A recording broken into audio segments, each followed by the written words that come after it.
What's up, my family? Listen, first-time listener, or you've been here the whole damn time. Hit that like, hit that subscribe, giddy up, let's go, no notes. That's my baby. That's my baby. We're going at it at 110%. I just want 5 minutes of happiness, please. Just give me 5 minutes. And they scored! They did it! What the hell was that? Oh, yeah! What the f*** are you talking about? All right, now we're live on A2D Radio Monday night. I can't believe I just did that. We just did it for those out there. Probably the biggest faux pas of my radio career. We just did 10 minutes of the show to open, and I didn't hit the go live button, so nobody heard it. We're going to try it again. We are the Sports Hounds, live on A2D Radio. Doug Minkiewicz, Brad Ryer, Rob Brinkman.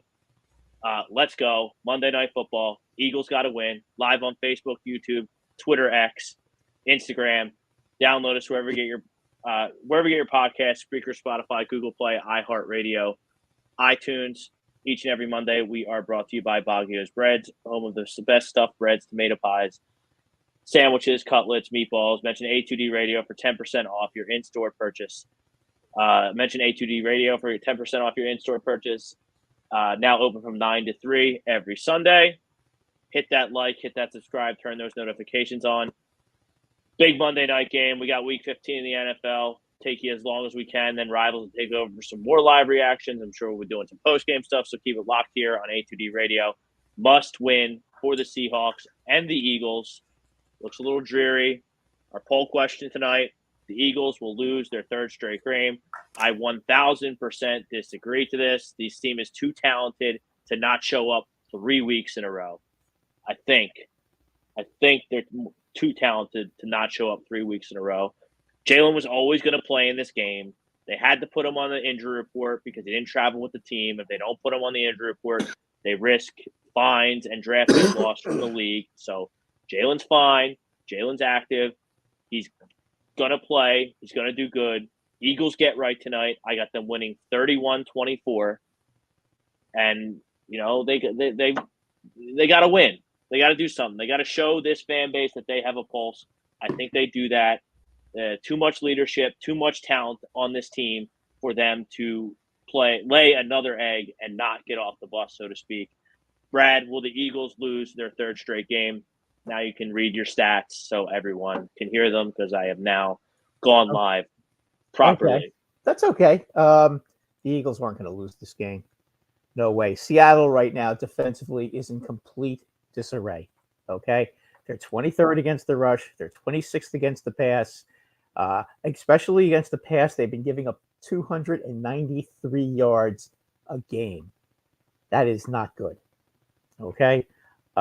Seattle's 23rd against the rush, 123 yards a game. However, in their last 3 games, they've given up an average of 159 yards a game, which, by the way, would be 32nd in the league if you're keeping track of things like that.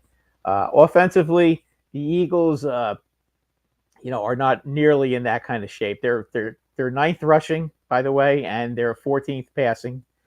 Seattle is 28th rushing, 15th passing. And by the way, the Eagles are 7th in the league against the run.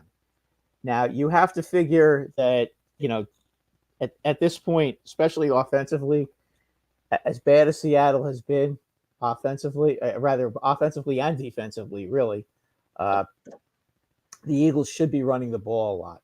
I mean, they've got a chance. If Jalen isn't feeling well, he shouldn't have to be involved all that much in this game, throwing the ball. Just run the ball. Seattle is pretty inept offensively right now. Is Locke playing or is Geno Smith playing? Geno Smith is active and starting. Okay, because they were showing Drew Lock before, and I was just like, "What? Wait a minute! Did something happen that I don't know?" Okay, Geno Smith this year has thrown for 2,918 yards, 15 touchdowns, and 9 interceptions. And Jalen Hurts, who everybody is yelling about, oh, he's having such a bad year, 19 touchdown passes, 10 picks. He's lost 8 fumbles. You're the one who's screaming that every week. Well,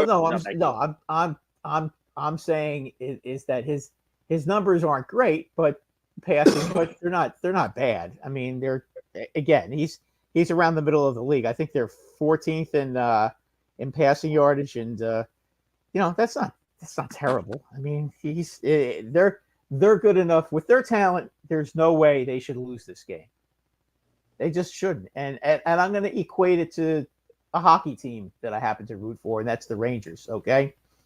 The Rangers just went through a horrible streak where they lost 2 in a row and looked like a minor league team. And then you know what? They fixed things and just went to Boston and beat the Bruins. I think the Eagles are an elite team, just like the Rangers in hockey.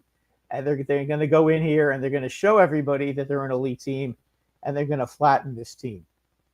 I had them winning 31-26. After looking at all the stats that I got, I think they're going to win by more than that. I think the Eagles are going to show everybody that they are back, and people better watch themselves. Doug, Eagles will lose their 3rd straight game tonight? No, Agree. because Seattle's terrible. I've never been a fan. Everybody talked about this year, Geno Smith, and all. I don't see it. So, recipe for a losing streak is a team with a really bad offense. So you get it. Maybe they'll get their swagger back, and we'll figure out what's going on. I think this is the best possible thing for the Eagles is to get away from Philly and play a game away from home, get rid of all the distractions, and go get back to what made them, 10-1 or whatever they were. So I truly think this is not going to be – I think it's going to be like 24-10. I don't see Seattle putting up that many points. It's raining in Seattle, which I know everybody's shocked. But I just don't see – I think you hand the ball off, just control the line of scrimmage like they can, and just get out of here with a win. Don't have to be pretty. Just get out of here with a win and get Jalen healthy, not being sick, because I'm sure Seattle's not the best place to be when you don't feel well. But get out of here, get out of the West Coast and go back home. But I think this is they went up against 2 elite teams in a row. Seattle's not elite. So no. Get back to what they need to be doing. And can it happen? Yes. I'll be shocked if they lose this one. Shocked.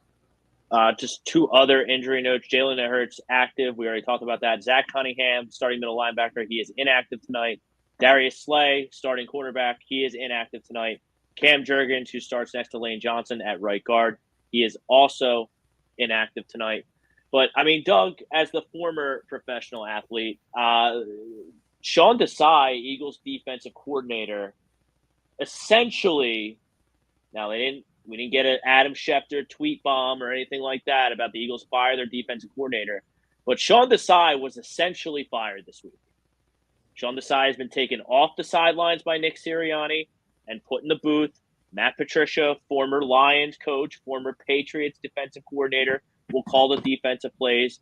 And Kevin Byard, who they traded for, veteran safety from the Tennessee Titans, basically just told the coaching staff, like, we don't need your help this week. We're going to do the game plan and do the scouting all by ourselves. So Sean Desai goes from defensive coordinator to, I guess, sitting in the coach's box with a coloring book tonight. Yeah. I don't know what he's doing, but essentially fired. What do you make of that, Doug? I just feel like if you don't want him to call defenses, what do you have him doing? And this is what we were talking about last week. Like, there's something going on behind closed doors that we don't know about. Like, this seems like one of those, like, coup d'etats type thing. Like, you can sabotage a staff if you really want to. I know I can't speak for football, but I would think football, it's even more so because of game planning, right? If you don't agree with the game plan, you're not going to be real receptive to – if you think that we're in the wrong spot or we're attacking the wrong thing, you're not going to go at it full-heartedness. And I think if you lose that room as an offensive coordinator or defensive coordinator, that's a bad gig. And if you get them – I guess if you're going to get them off the field, I get the switch sometimes, because sometimes some guys like to be up high. Some guys like to be on the field. Makes sense. But if you're going to move him away off the field and not want him to do anything, just fire him. You leave him hanging around for what? Obviously, the guy's doesn't work. Your voice is not being heard. Like, I just don't understand. Like, I get it. Like, I guess you just keep them around because you don't want, they are 10-3.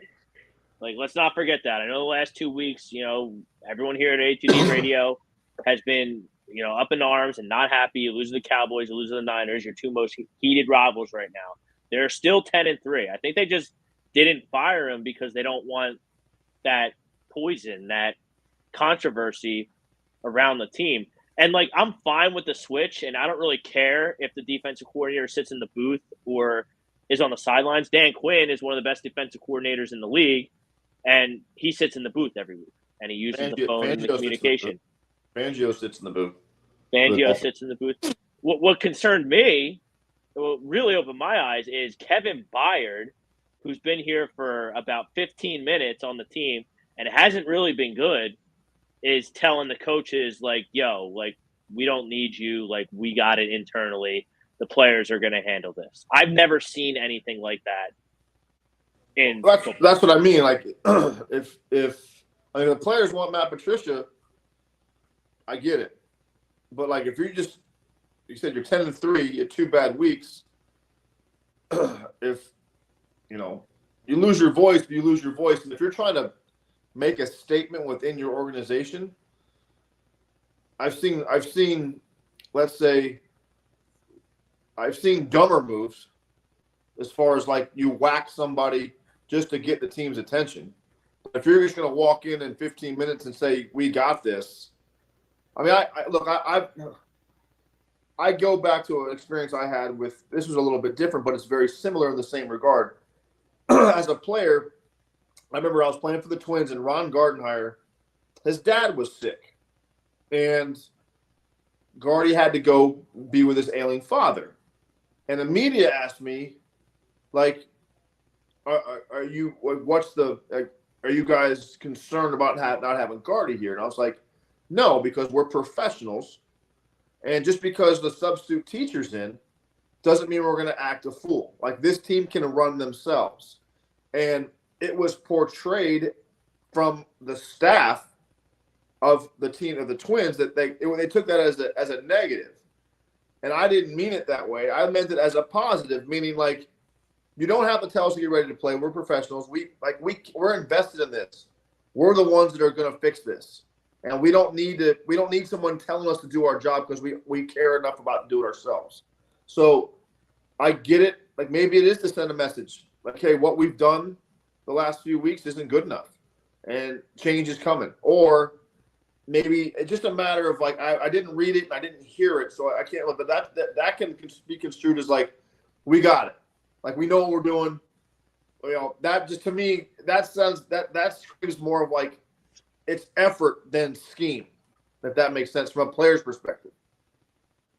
So, Brad, like, Brandon Graham or Fletcher Cox didn't say, we're good, we got this. I can understand that. I can respect that as two of the defensive leaders on this team saying, you know what, we're going to do some self-evaluation. We're going to figure it out this week. Coaches, just, sit back and support us like how you need us. But Kevin Byard saying this?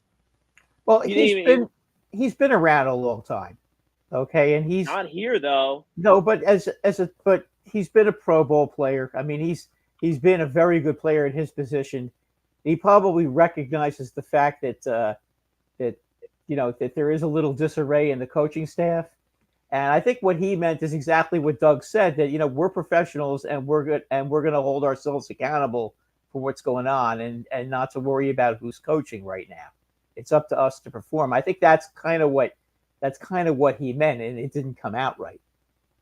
Because and again, I'm playing off of what Doug just said because I understand where he's coming from. I think that the guy meant the same thing. That we got this and that sort of thing. And somebody asked him. I mean, so he answered the question. I don't know. That's pretty ballsy of Kevin Byard, who hasn't done really much of anything outside of a sweet interception in Kansas City. I haven't heard it. I didn't hear his name once. That actually was a lot. I mean, okay. That was a huge play. You won the game. Now he's like this team leader who's just telling the coaches to buzz off, and we're going to game plan by ourselves. I don't know. Like the whole situation, it's. I don't want to say I'm concerned by it because we'll see how it works out. If it works, great. If it doesn't, then I don't know. That's just not. The whole situation was weird. It's not sustainable. Like, okay, we've been talking about all year. Like, that dissension is not sustainable. Like, that's a bad. Like, there's more to that than 2 losses. If you have that, if that statement comes out the way that it reads. Right? If it's not the way we say, like, oh, we're professionals, we'll handle it. Like, I get the effort part of it, but it's like now you're like just how a team shouldn't, like, and it happens from time to time too. Like, you're telling me, like, for example, the Jets defense doesn't complain about the Jets offense. Like, can you just stop turning the ball over inside the 5, please? Yeah. You know what I mean? So, like, there's dissension, and eventually, like, as much as you say, well, we're a team and we're together on this.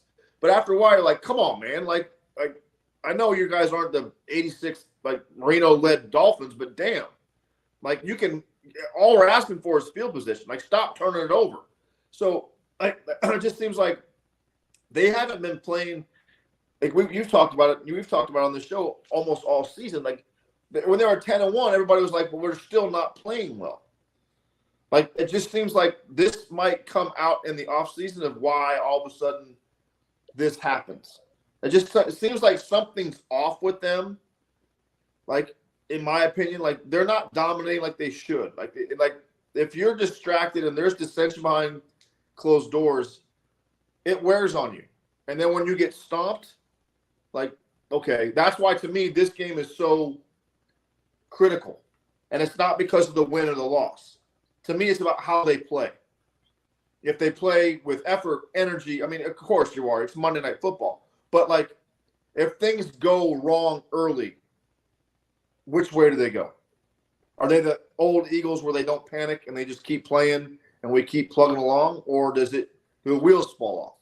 And that's, to me, that this game will tell you a lot about where they're going. Because I really don't think – yes, we all want to win the game. I get that. But, like, at the end of the day, if you're not the 1 seed in the NFC, it really doesn't matter. It really, I mean, you're not going to be the 7 seed, so you're going to be what, 2 or 5, and at the end of the day, right? It doesn't really matter. After, you know what I mean? Like, it does, but it doesn't. Your home game, road game. If they play well, it doesn't matter who they play.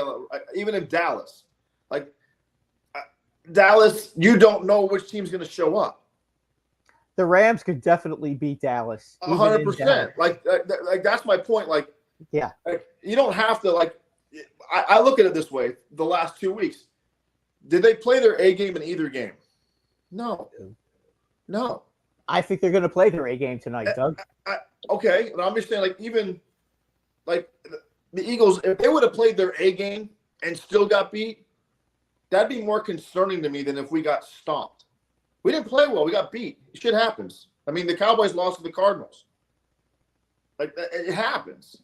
So to me, this is going to be more of like a how it looks, and I'm not talking about the score. I'm just talking about they are physically better than the Seahawks. You can show that for 4 quarters and the score not be out of control too.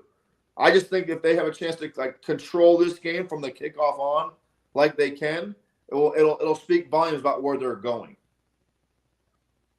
Now, I don't know who's starting. Geno Smith is active. I don't know who's starting. They're seen a lot of Locke. They're showing him a ton. That's like showing him a ton. I don't have the sound on, so I mean, I don't know what. Yeah, that's why I asked before, because all I kept seeing was Drew Lock, and Drew Lock is 0-3, and Drew Lock is this, and Drew Lock is that, and that's why I asked that question, because I was like, "What the heck's going on?" No offense, if Drew Lock's playing, they could run. They don't have to throw a pass all night. The Eagles don't have to throw a pass. Drew Lock is not a. But if they lose to Drew Lock, I'd be shocked. I've never seen worse quarterbacks than what's going on in the NFL right now. Oh, It's bad. really pretty It's bad. horrible. It's absolutely horrible. It's really bad Why is this? Why is there such bad quarterback play across the league? because they're not sitting and watching. They're being forced in when they're not ready. That's why. And to me, it's never been easier to be a quarterback. There's no rules. Easiest. There's no rule. The rules all favor the offense.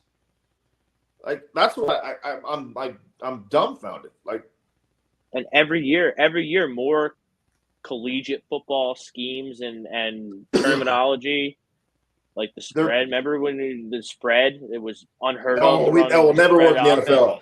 Right. It'll never work in the NFL. Correct. Now they do it all. Now everybody does it. They're bringing. That's what I mean. And like never to the option in the NFL. It's impossible to do that. Right, and then it's generational because they're dumbing down pro sports. If you think about it, they're actually dumbing it down.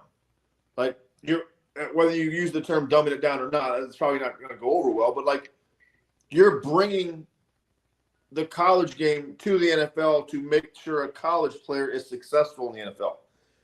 You can say it's right or wrong, and it's good or bad. But at the same token, like the NFL used to be like, either you can play in the NFL or that's never going to work. Has it worked? Yes, but you're looking at like the style of play, like the quarterback play. Like Baker Mayfield's still playing in the NFL and playing well. Like think about that. Like that and that's not a knock against Baker Mayfield, but like, like Brock Purdy might win an MVP. Like repeat that. Like say that out loud without laughing. Like Brock Purdy might win the MVP. Yeah, that's true. But we didn't know Brock Purdy was till last year at the time. He's been playing really well, but he's playing his ass off. But my point is it's such a silly argument. Like Brock Purdy is not the NFL. I don't care how good of his stats because dollars to donuts. What's the Niners? What are the Niners? Are what 11-3 now? Mm-hmm. They won yesterday. Like their backup Sam Darnold, who failed in the Jets and was a bust. Like if Sam Darnold started every game for the Niners this year, they would still be 11-3. I'm not saying that guys can't get better because I think take the Eagles guy. Jalen Hurts has definitely gotten better, but this is the guy who got beat out in college and had to transfer. And he's an MVP candidate. Like that's what's mind blowing. Like Jalen Hurts couldn't throw a pass at Alabama. That's why they sat him. Like that's that's crazy to me. It's just like, what happened? Like Jared Goff is like reincarnated. I mean, if you like go down Joe Flacco's a starter still. And Joe Flacco got him out of Baltimore a decade ago. He's playing his ass. If he would have started from day one, the Browns would probably have 10 wins. Who's had more birthdays, Doug Mankiewicz or Joe Flacco? I'm older than Joe Flacco, but I'm like, damn, like if he can still do it, shit, I can go to Dubai and give it a shot. Yeah, like, damn, I can hit. I can't run. Golf. Couldn't run after my baseball. life. Yeah, I'll try it. You couldn't run before anyway. So I couldn't run. Period. So it's not like I'm not missing anything. I mean, I think I could hit once, but damn, Joe Flacco. Mike Marshall, Eagles going to win tonight because this team is full of winners. No need to overreact to a 2-game losing streak. It was bad optics. I can deal with a 2-game losing streak, but I can't deal not getting off the bus 2 weeks in a row. Mike Marshall, biggest beef is the Patricia move, but whatever. I mean, something had to change. You had to do something. And Matt Patricia failed as a head coach in Detroit. Yeah, but he was a very good defensive coordinator, though. He can scheme a defense. I mean, he learned from the best defensive coach of all time for years. So, I mean, my whole thing was why was it? Like my whole was why did it? Like, where did it come from? Did it come from the players to the head coach to make that move? Because I thought the dissension on the football team was with the offense and the offensive line being mad at Brian Johnson for not running the ball enough when the Eagles have the best run-blocking offensive line in the entire league. And now out of kind of left field, Kevin Byard says we don't need the coaches. We're going to figure it out by ourselves from a game planning and scouting standpoint. Sean Desai is in the booth with a coloring book, not doing anything, and now Matt Patricia is on the sidelines calling the defense.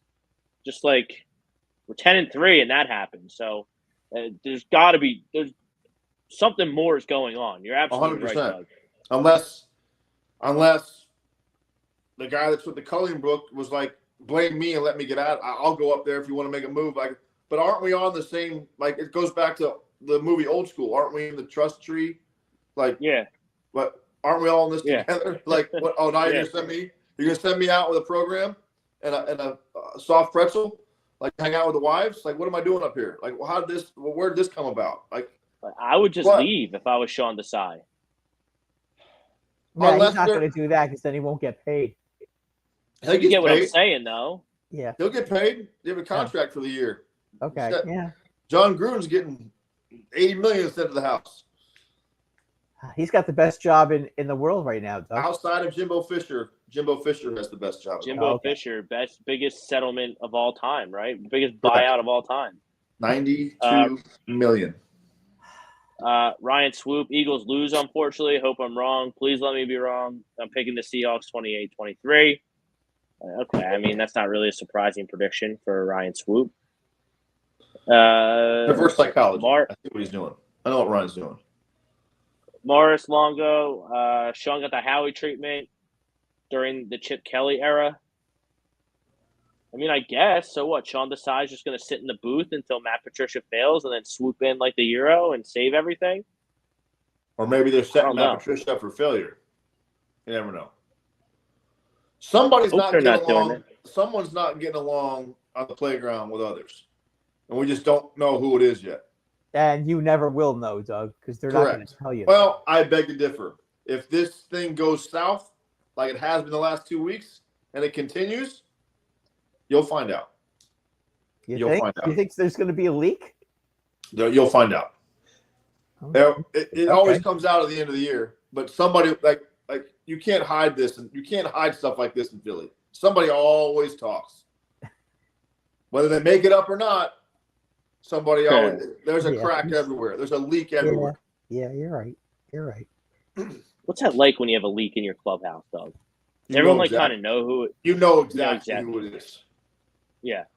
All right. So the team knows. It's just that they have to. They're kind of vowed to secrecy because they don't want the fans and the media to find out, because then that would be very, very. You can kind of read what the quote is and see and try to you try to figure out who it is. It's like you can tell by the verbiage whether it came from a player or Few Good Men. Yeah. Give him a code red. Give him a code red. You goddamn right I did. Drag him in the back room and beat him with a sock full of nickels until they spill the beans. Ryan Swoop, do you guys see Patricia having the Birds play tighter a lot more? Not so far off guys like Desai? The only thing I'll say about Patricia is he comes from the Belichick tree of coaching. Bill Belichick is notorious for not letting the other team's best player beat him. So that's DK Metcalf tonight. So if I were to guess, and I don't know, Matt Patricia hasn't called plays in this league on either side of the ball in a long time. So I would, but I don't even know. Like, I would guess that the game plan would be anybody but DK Metcalf. And maybe that's exactly why this move happened, because of CeeDee Lamb blowing the Eagles up. I mean, that makes sense. The outside corners, everyone wants that's the whipping boy of the. It's Slay because he got knee surgery in the middle of the season, and Bradbury because he got paid some money in the offseason, and he's older, he's a declining player. But the defense, Brad, you talked about it last week. The problem with this team is up the middle with the linebackers and the safeties, and I find it interesting that the player chirping is a safety who's been exposed by the Cowboys and the Niners, respectively. So, am I supposed to like? Is it fixed now that Matt Patricia, the linebackers and the, Well, and the safeties are going to play Matt better? Patricia has a better scheme. Maybe they just have more confidence in him. Maybe they just don't like Sean Desai for whatever reason, and we're, I hate to say this because maybe because it probably, I don't know how often it actually happens in pro sports, but maybe they hated this guy to a point where they weren't going to perform to get him the hell out of there. I mean, does that happen, Doug? Oh yeah, I've seen it. Position coaches for sure. Position coaches for sure. Not in the middle of the season, but that's what's just alarming. Like, because like as a coach or like a staff member, the last thing you want your players to feel is panic, right? Don't get too high on the highs. Don't get too low on the lows. Well, we were 10-1 3 weeks ago. Now we're 10-3. Now we're moving our defensive coordinator to the wives' room. Like, you know what I mean? Like, hang on a second. Like, on one hand, you can say, we're better than this. We need more. On the other hand, you're like, well, like again, it goes back to aren't we in the trust tree and we're all this together? But now you're thinking me out and throwing me out. Like, I don't get it. So there's two. I always felt like if a staff, if you have the sense of panic as a staff member, your players will feed off that, good or bad, right or wrong.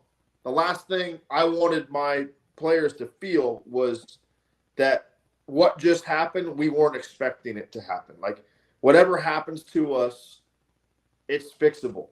And there's always a way out, whether it's a bad streak, because everybody goes through it. It just happens that the optics of the losses were bad. But if you spread them out and you play San Fran in week 3 and Dallas at Dallas in week 12, they're still the same 2 bad losses. They're just not back to back. That's all that's in your mind for the last 2 weeks.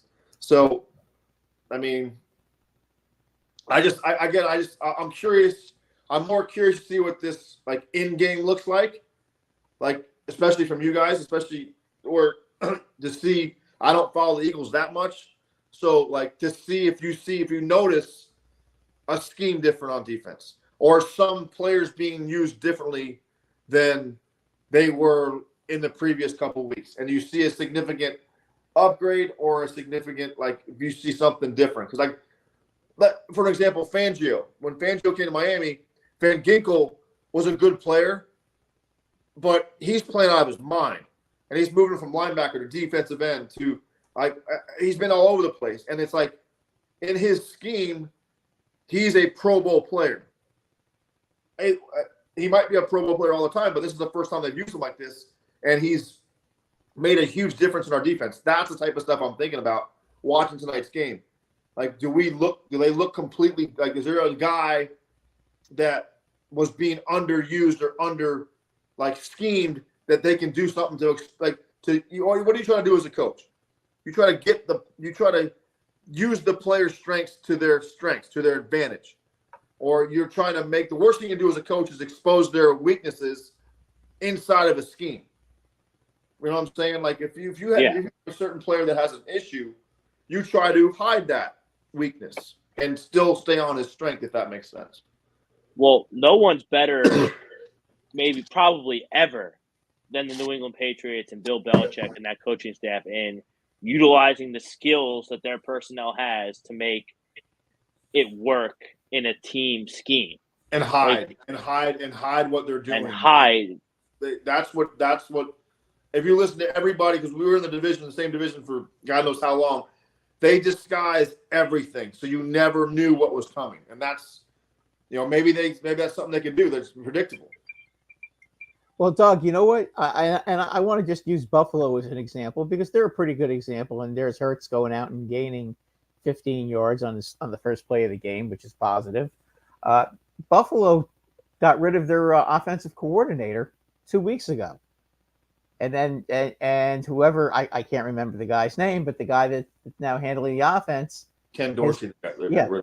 Okay. Yeah. But who would have thought, and did you ever think you'd see the day that a Buffalo Bills running back with Josh Allen quarterbacking would run for 170 yards? Right. No less against the Cowboys. So I mean, Right. sometimes change is good. Sometimes that's what's needed. 100%. Agreed. And maybe this is what the Eagles need. Sometimes, the Eagles have been so good for the last couple of years that maybe they were just getting a little too full of themselves, and maybe they just got a dose of reality, and this coach was getting on their nerves, and they needed a different voice in the room. Maybe it's just as simple as that, because I think that's what it was with Buffalo. Buffalo was definitely like they were on the verge of like not making the playoffs too. I mean, like they've regressed over 2 years, and I get what you're saying. You never want to see a coach lose his job. No one ever does. No, but sometimes you're right. Like sometimes enough's enough, and you have to send a message to your team, like, hey, like that. What we're doing is not acceptable, and that where it goes back to okay, like that's more old school, right? 10-1, also you go 10-3, you whack somebody. Today's game, it's like no, you give him a hug and rub the back of his neck and say it's okay, we still have next week. That's so. Which is the lesser two evils? I just think that sometimes a change is needed. And you know what? Right now, the Eagles' offense looks terrific. They're marching right down the field, and as I said, just somebody's voice is different. But like, Go ahead. I'm fine with the change. Like, change can be good sometimes. I'm confused by the change accompanied by the comments, and that comment being by someone shouldn't have stroke as a team leader in Kevin Byard. A lot of guys can say what Kevin Byard said, and I would not bat an eyelash at it. Brandon Graham, Jason Kelsey. Well, maybe he's the one that's being underutilized. Yeah. That could be it too. Problem.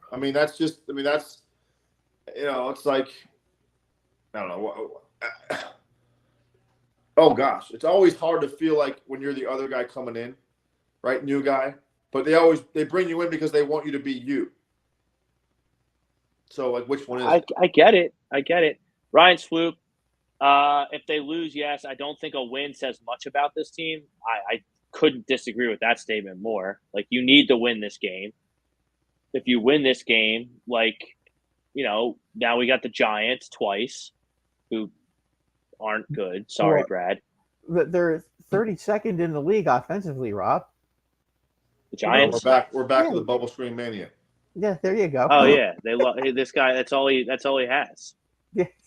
Now he got someone's face mask. Going back, is that throw to Swift? That should be a carry, right? It was backwards.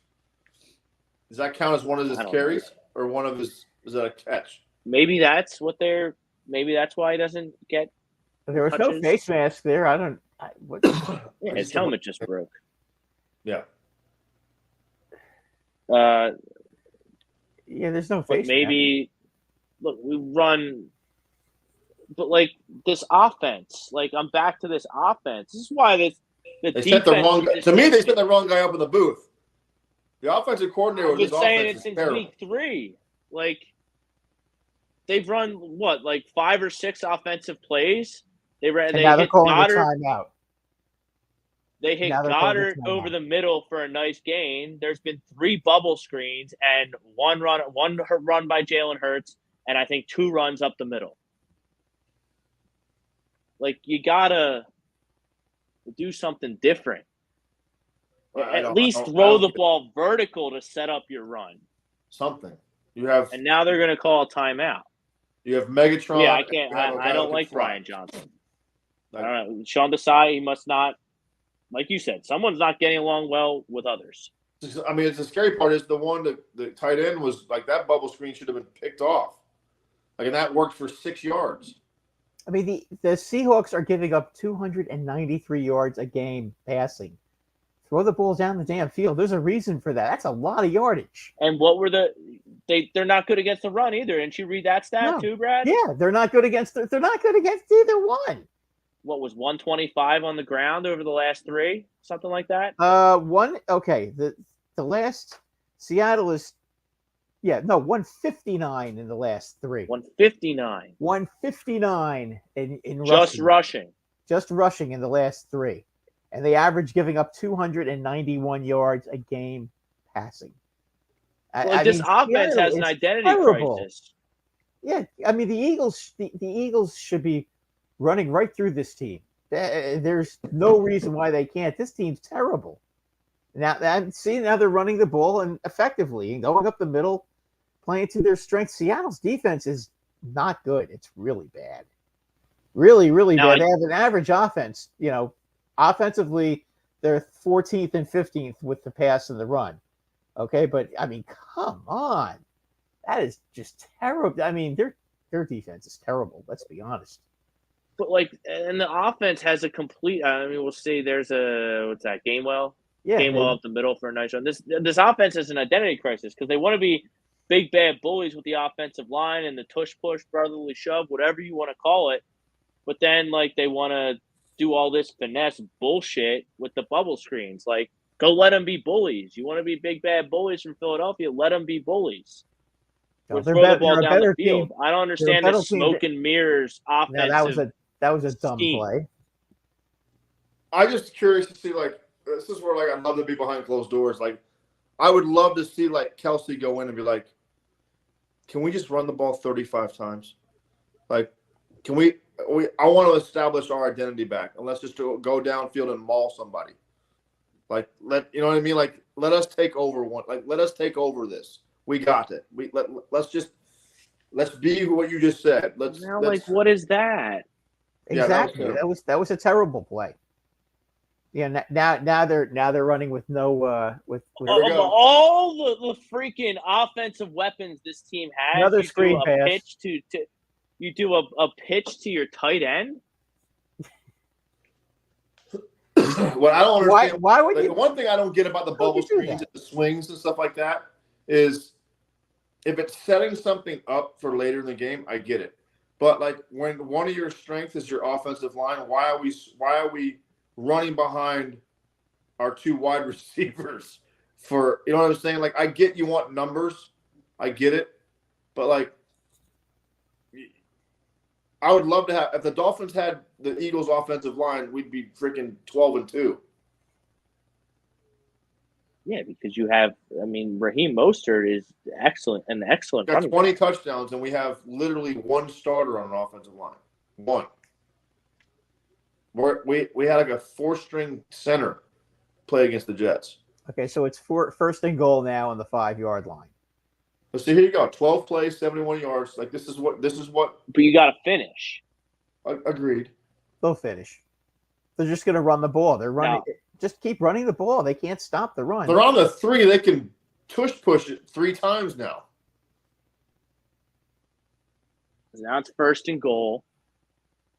Here comes the double reverse. Oh my God, Doug! You might. Here comes Elon Musk and Mark Zuckerberg will take it down instantly for breaching community standards. Just keep running the ball up the middle. Oh. Finish. I was about to ask you if you're fine. still on the lane whether you answered the question. I would even do it 4 more times. I would do it. What now? It's second down. Second down, third down, fourth down. They just got shut down. 3rd and goal. Well, see, now I'm the opposite of that. Now I go. I go. You have a mobile quarterback, and you had him to the freaking far side. You had him to the short side of the field. Roll him to the right. Bootleg. You have a giant freaking tight end. You have a giant wide receiver. Roll him out, and if he has numbers, he runs it in. I'm not, like I said. Brad, they got trips to the right, so it works every time in Madden. He's going to try to run every it. Time He's got it. He's got it. See, that's what they need to do. Run the ball. Run the ball. They've got the best offensive line in football. Run the football.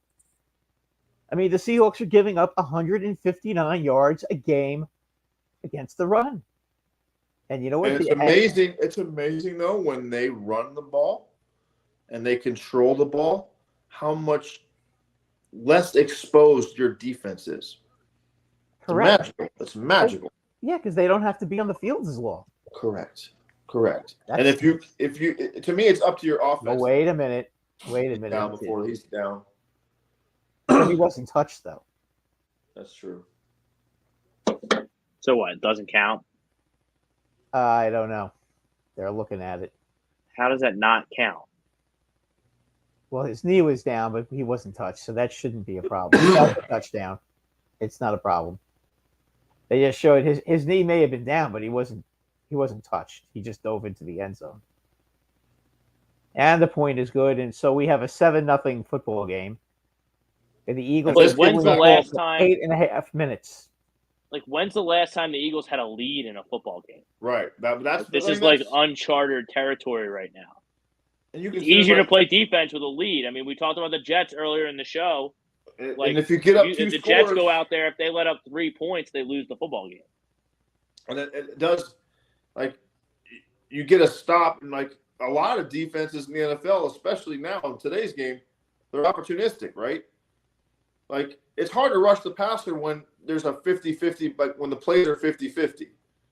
But like, you get down 2 scores, and they got to start making teams one-dimensional. You get them in long third downs. That's when your pass rush shows up. But you expect your pass rush to show up on first and second down in a 1-score game, and it's 2nd and 3. It's just not going to work. No. Now I'm interested in seeing who starts this game at quarterback for the Seahawks, because I never heard anything about Geno Smith. Now I didn't get to hear the pregame because because we were talking, but they kept showing Drew Lock and all his stats and everything, and I'm like you guys, I'm kind of a little, flabbergasted right now. Like, what the hell is going on? And now we're going to see, what this new defense is going to be with Matt Patricia.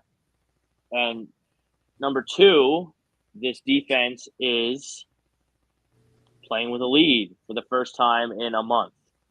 Well, if it's We'll anything see how like that Belichick, affects the pass rush and the coverage schemes and the linebacker play. And if it's Kevin anything like Byard. Belichick, Rob, there's going to be some blitzing and press coverage, because that's what Belichick likes to do. Well, press coverage, that's preaching to the choir there. Darius Slay's out, but he's a press cover cornerback, not a zone corner. James Bradbury is a press man cornerback. I know they're older and not in their prime anymore, but they're press man They're players. still above that. They're still above average. Goes back to what we talked about. Like you make a man-to-man corner play zone a lot. It makes you what? Passive, and you're not playing to your strength. Yeah, you play man-to-man. I don't care how when you're young, old. That's the web we weave, right? Hey, you're gonna win some, you're gonna lose some. Sorry, it's just reality. But I feel like it's so much easier to get a pass rush when you're in man-to-man, because you're forcing. You see, there's not these automatic holes in these zones where these guys can get rid of the ball in 2.3 seconds. So here it is. Here's what we've been waiting for. The defense about to step on the field. That's a 8 minute and something, 8 and change touchdown drive. 8 minutes and for the Philadelphia 29 Eagles. seconds. That's a long drive. If anyone in the chat can tell me if they won the toss or lost the toss, because I've been screaming for them to win the toss and elect to receive and try and get themselves on the board with a lead, because their offense is far superior to their defense. Drew But Lock no one ever does that anymore, because it's not analytic. Analytics says you get an extra possession if you defer the opening kickoff, which I hate. Well, I would love to defer. Seattle has already stinks. committed a illegal procedure penalty. Right. What am I watching the Giants playing right now? When you're at home, So Geno- let's play you off sides. Geno's not playing. Drew Lock's in there. Geno looks miserable. He looks like he's freezing. Here's the defense. Okay, so they got a penalty. So it's 1st and 15. Brad has the magic TV again out. Oh, here we Way go. ahead of Oh, mine. Sorry, I'm not going to say anything. Pay your bill, dude. Brad and I are on the same time. Like, why are you so delayed? What do you have? DirecTV? You get the DirecTV, No. Magic Oh. TV. DirecTV. No, I have just regular cable. Not for long though. About to go to YouTube TV. That seems to be the trend. Well, I They're all have the that. same. I have that for football, for the football package.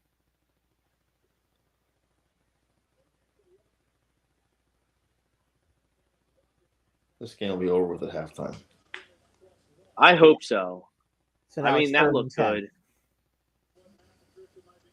Yeah, the Eagles just held. They only ran the ball for 3 yards on that one, so it's 3rd and 10 now. Yeah, because if I'm your regional defensive coordinator, I'm like, well, let me get this straight. I get the Niners and the Cowboys, and Patricia gets the Seahawks and a backup quarterback. Man, that's a bad deal. It's a bad hand. Like, Yes, It is a bad deal. that's a bad deal. There's Now it's 3rd down. There's man to man. Sean Yeah, he's short by a yard. Desai and the Eagles defense on 3rd down they were not good at getting off the field. So this is a big play. You get But a they stop. stopped him. You get the offense the ball.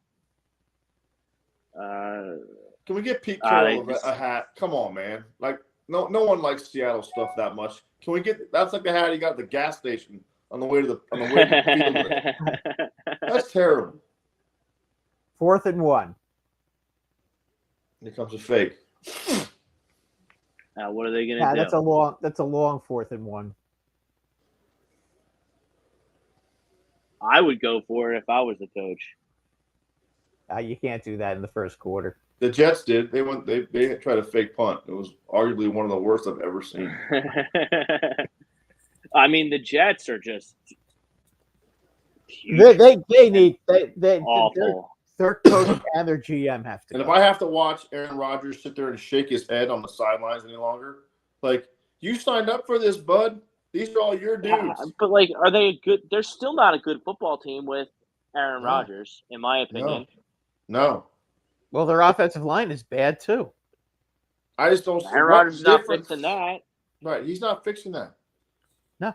Like, I mean, I was watching Red Zone yesterday, and the Jets had 5 yards of total offense midway through the 3rd quarter. yeah. That's impossible. And that was not a misprint. That was not a misprint. Even the And Giants, we had the Giants aren't that bad. and we had four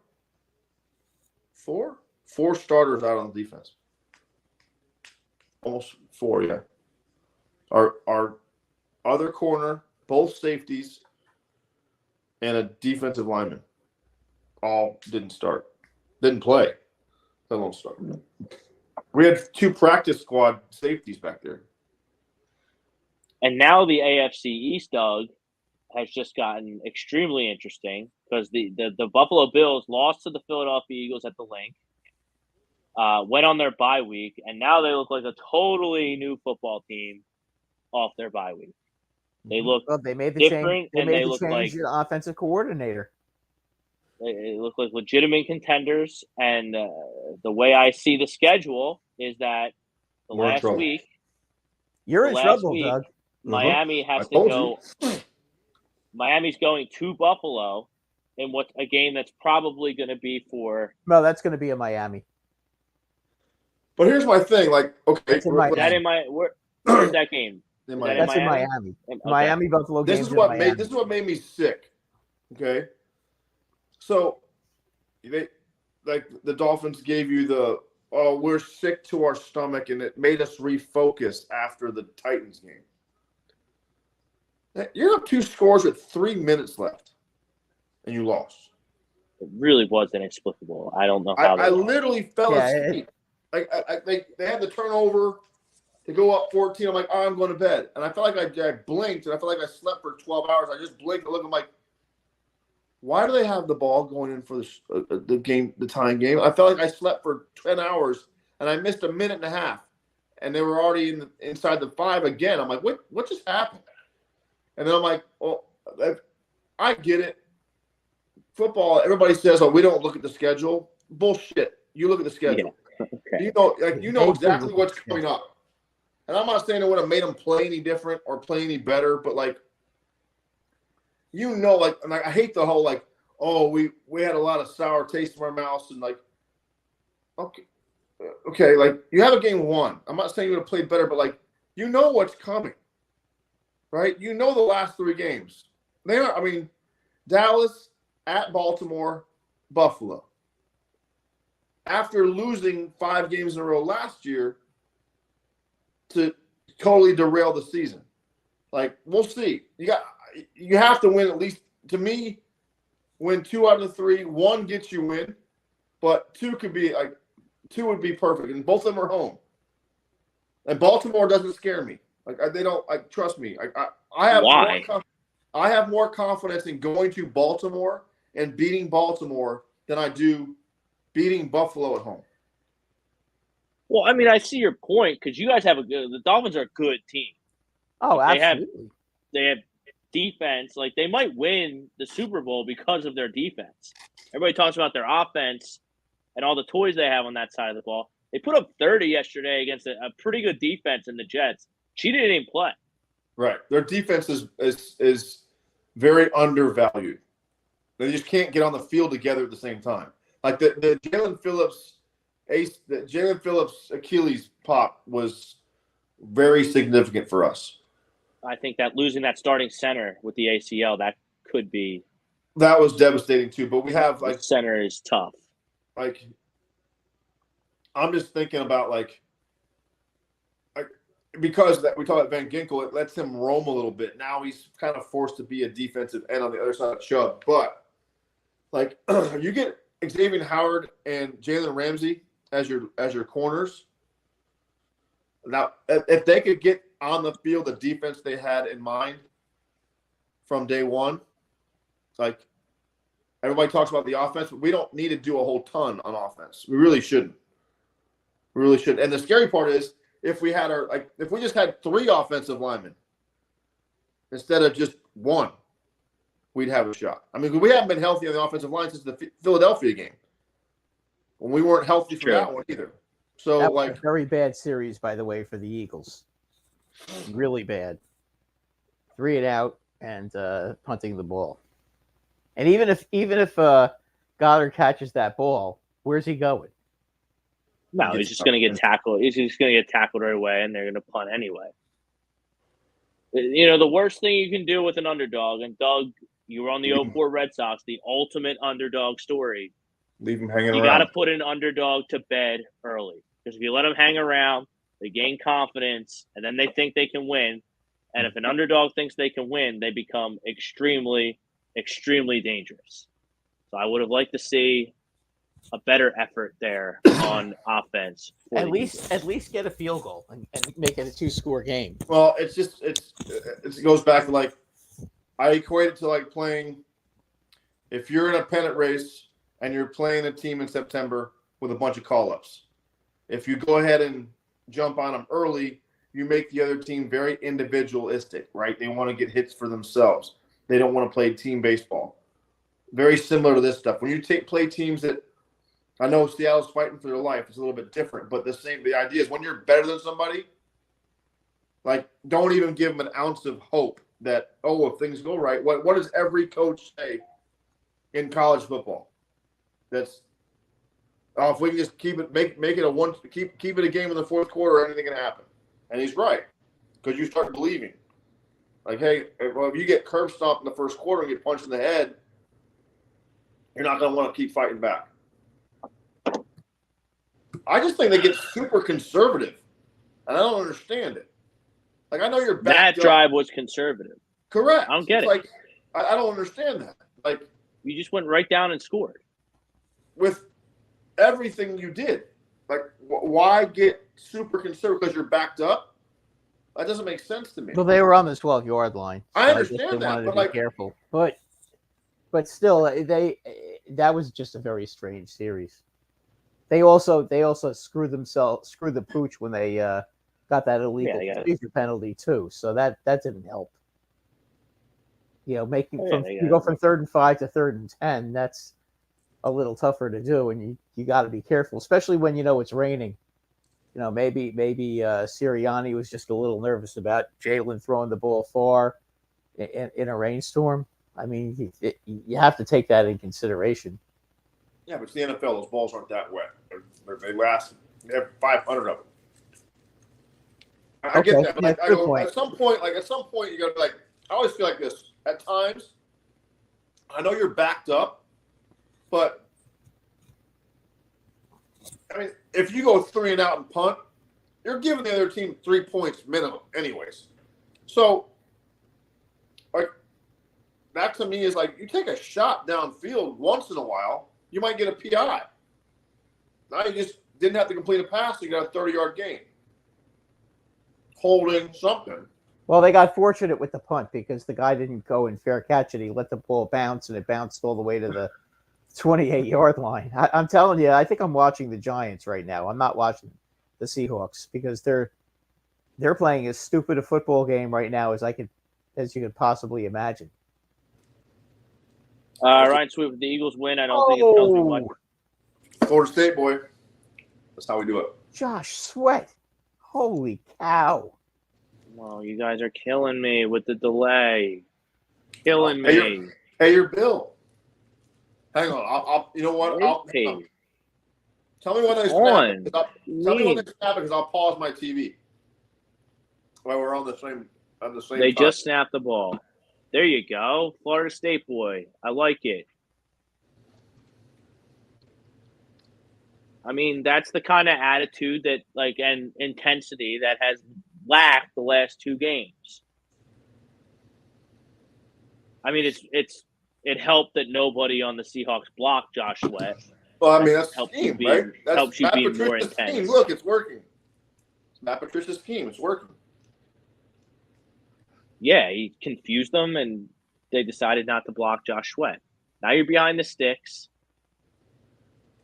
Like, is a coaching change really going to help these pass rushers get home better? If they think it will. I truly think playing man, it helps your pass rush. Not all the time, but you got to mix it up more. I feel like this zone shit. Look, like you give too many. Okay, you might confuse this dude because he's a backup, but like. Well, he just had all day to throw that pass. That's They just showed Desai with his coloring book in the booth. He's mad because he lost his green crayon. But see, that's zone right there. Right. That's zone right there. That's not man. The guy just sat down in the zone, and it's easy. Even a backup like Drew Lock makes that throw all day long. There's only one staff in the NFL where Matt Patricia like ticks up like the good-looking scale, and it's the Eagles. He looks normal in an Eagles coaching sideline. You got a lot of mullions coaching the Eagles. I guess. Ryan Swoop, if the Eagles win, I don't think it tells me much about who they are from past games unless the offensive play calling and run game really shows a huge improvement. What do you mean? This is like a must-win game for the Eagles. If you want to be the 1 or 2 seed and win the division and maybe get home field, like, you got to win. You got to pick yourself up off the mat after 2 embarrassing performances and get a W here. Ugly, pretty, don't matter. You got to win. Like, winning tonight on the road in a tough environment tells me a lot about this team. A whole lot. Because they're favored on the road, just like this is what people do, and everybody does it. Not just Ryan, but everybody just like, oh, they're favored. They were supposed to win that game. Doesn't mean anything. That's not the case. That's not the case. Hang on. You got to go out and play and do it. Geno hurt. You have to win this game now. You're playing as a backup. Might be better than all due respect to Geno Smith, who had a great season last year and was a good story and got himself a whole bunch of money because of it. I'm not so sure Geno Smith or Drew Lock isn't better than Geno Smith, to be honest with you. Trust me. And if you go back to the preseason, Geno Smith can run the ball, so that's. If you go back to the preseason show, everybody was raving about the Seahawks. I was like, I don't see it. That was me. I was raving. I was like, I'm happy for Geno. I'll never play or hate a guy for getting paid because he had a raw deal in New York, but still, at the same time, I'm like, man, that's what I mean. Like, that's what I'm talking about. Quarterback play. Like, huh? All right, let's take a quick break.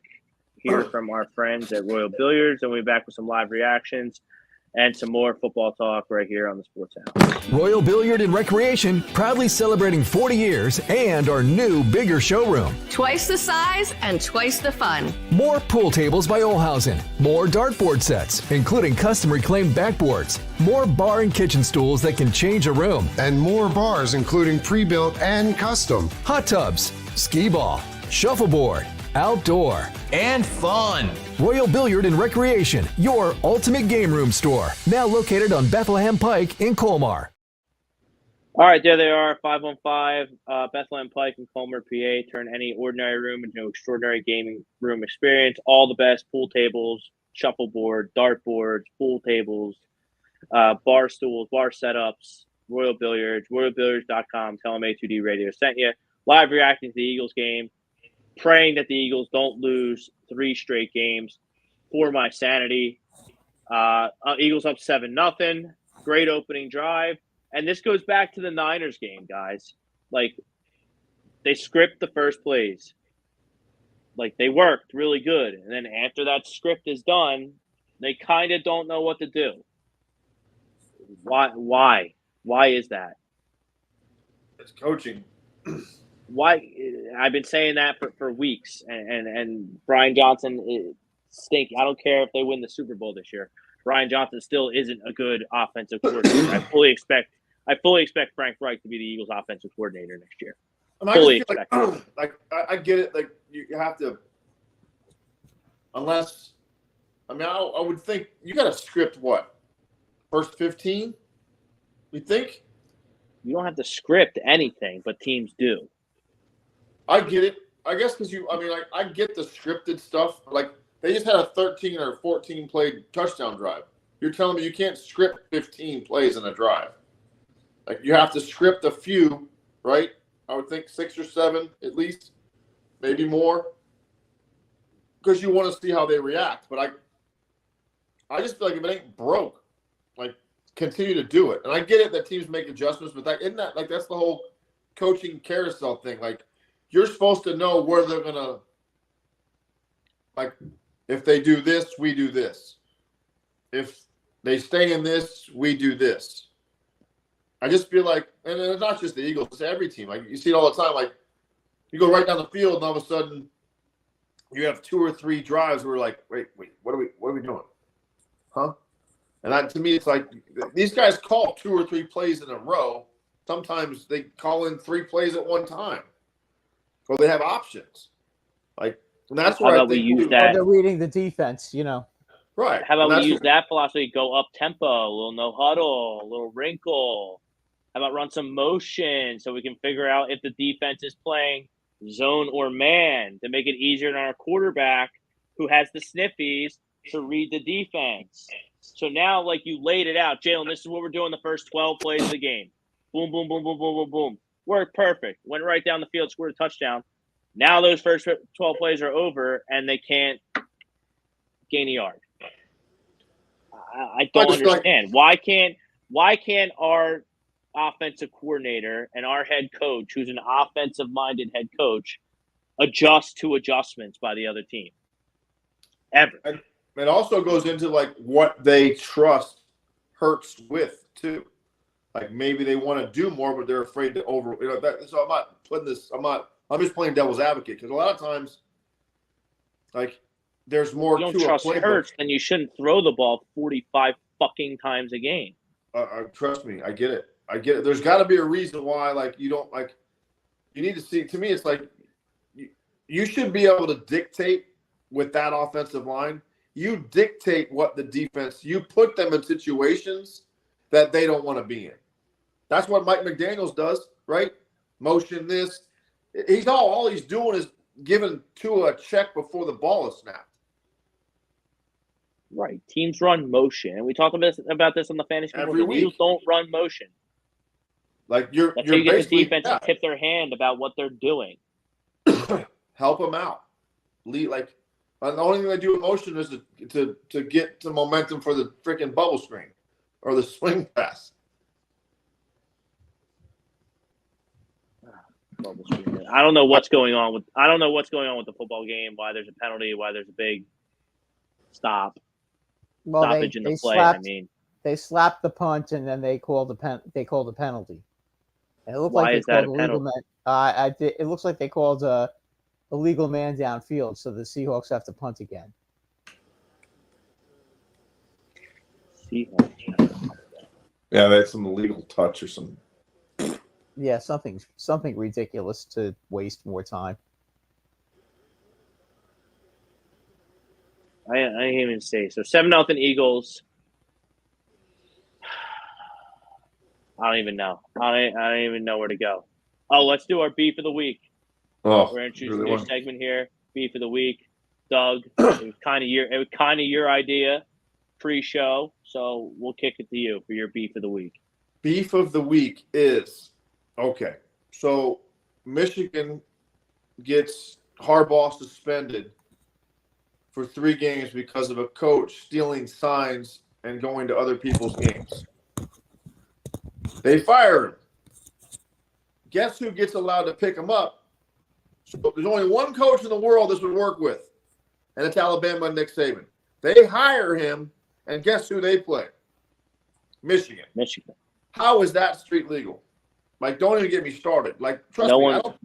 Just save your breath. No one cares because it's Bama. It wasn't even like, if you weren't reading page 12 of the Monday sports page, you didn't see it. Like, you just was like, nothing. Like, you don't hear Feinbaum and his dumbass talking about it. You don't hear anybody making beef about it. But like, it goes along the same lines of, this is my last thing I'll say about it until the games start. They want to call Feinbaum and his dumbass crew and Herb Street and all those guys are all talking about like they don't want Florida State to be a TCU. Like, well, you're forgetting that TCU beat Michigan to get to the final game. And what has Michigan done in any postseason game? Look at the scores of every playoff game they've been in. They've been curb stomped every time. But they get a free pass because what? They beat Ohio State. Ohio State's quarterback wouldn't have started for 6 ACC teams. He's terrible. They threw him out. They threw him out, and he's going to be on Syracuse now. Right. They've turned college football into ice skating. It's all it's not about It's about who's supposed to be the best. Not you tell me you can't compete for it anymore. And it's like, well, wait a minute. And I was laughing inside when I saw that Alabama hired the Michigan coach who got caught stealing signs when they're going to play Michigan. You think they'd ever suspend Saban? Not a prayer in hell. Not a chance in the world. No. Absolute crap. Well, my beef of the week is last night the Jaguars lost to the Baltimore Ravens on Sunday Night Football. Trevor Lawrence played the entire game, and then after the game gets put in concussion protocol.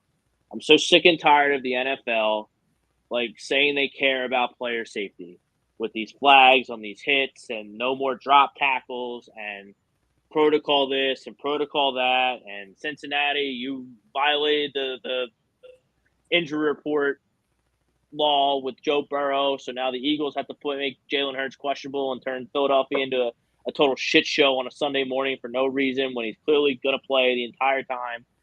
You don't care about player safety.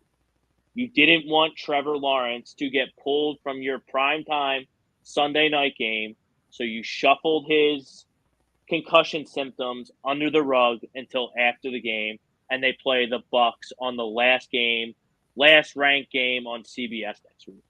It's total nonsense. They're such hypocrites. The NFL, they're such hypocrites. If you would have if you watched that game in the first half, you would have told me he was concussed. I mean, the 3-yard out. I watched the whole game. The 3-yard out with 12 seconds left before half. Well, that's Doug Peterson 101. I can't believe you fired a Super Bowl winning coach because Doug's a dunce. Doug Peterson is. I said it about it, the only coach in Eagles history that's won a Super Bowl. Doug Peterson is a dunce. And for everything good he does 3 things like he did at the end of the first half last night. How can you blame him? Just spike the ball. Take your 3 points. How can you blame Or it on the spike coach? the ball, then run your quick out, and then kick the field goal if it doesn't work. Or How at can you least blame run it a on the quick out coach? that is over the goal line. How can you blame it on the coach? How do you blame it on the coach? You think he told him, like, hey, hang on. We're going to throw I want you to throw the 2-yard out with 8 seconds left and make sure he gets tackled inbounds because we don't have any more timeouts. If you have to tell that to the first pick of the draft, you drafted the wrong kid. This isn't Pee-wee football. Like, that's the part that blows me away. We talked about this earlier. How bad is the quarterback play in the NFL right now? We just watched the first pick of the draft throw a 2-yard out with 12 seconds left in the half. Like, even if he gets out of bounds, why in the world would you even throw that? Throw it to the end zone. You get 2 cracks at it. Like, how dumb are you? Like, is it speed up that fast? It's still a football game. That's the same rule you have when you're 7.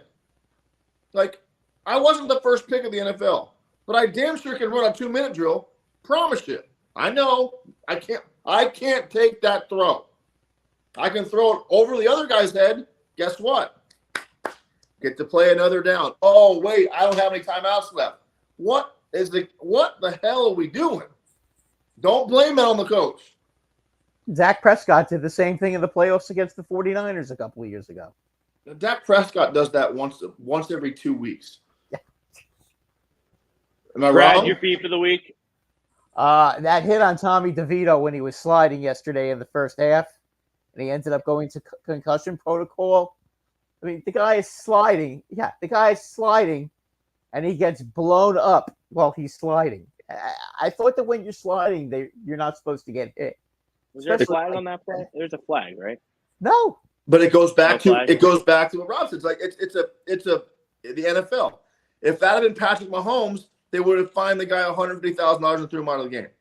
Yeah, they were just, you selectively protect the ones you want to protect. Yeah, it's Tommy DeVito, and everybody's probably pissed off because he got all that attention last week. So now he has to pay his dues for that, and he gets and he takes a hit like that when he's in the process of sliding. I mean, you would think the NFL would love Tommy DeVito because they took a nonsense primetime game between the stinky Packers and the stinky Giants, and Tommy DeVito pretty much by himself made it interesting. Yeah, he made it a fun game to watch. And I mean, the Giants are driving, and then they hit him like that, and then they bring in Tyrod, and that was the end of the drive. It's just, come on. You can't. How do you allow a quarterback to get hit like that, to take a hit like that when he's sliding? And that's okay? I don't know. Okay, well, now that I got that off my chest, it didn't really matter because the Giants stink and they would have lost anyway. But it's just the point. Like, what the hell are you doing? Well, there's different rules for different people. It's just the way it is. I'm sure Doug saw it for years in the MLB. Oh yeah. Yeah, I'm sure they think. Was it you who said it or someone else that said it? Like David Ortiz would get drug tested like 4 times a week. And like other guys would get like maybe once a year. Let's put it this way. If you were like when I was a Twin early in my career when we weren't very good, the ball didn't fit in the strike zone when he went in New York for the other team. Like you couldn't throw a strike. Like the zone was so small, the ball didn't fit in it to those guys. If they didn't swing, it was a ball. And we got up there, and it was the sides of both batters' boxes. And you're not the first one who said that. I've heard that. It flipped to us when we got good.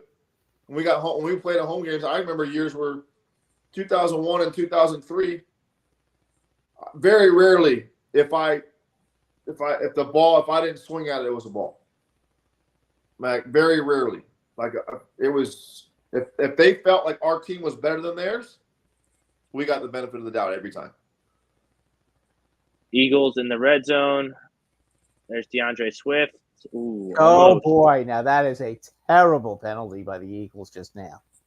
They're prepared to do the tush push on third. Well, and they got a false 3-yard line, and then they have a false start, and it's on Jason Kelce, of all people, which is shocking because that's not very rare.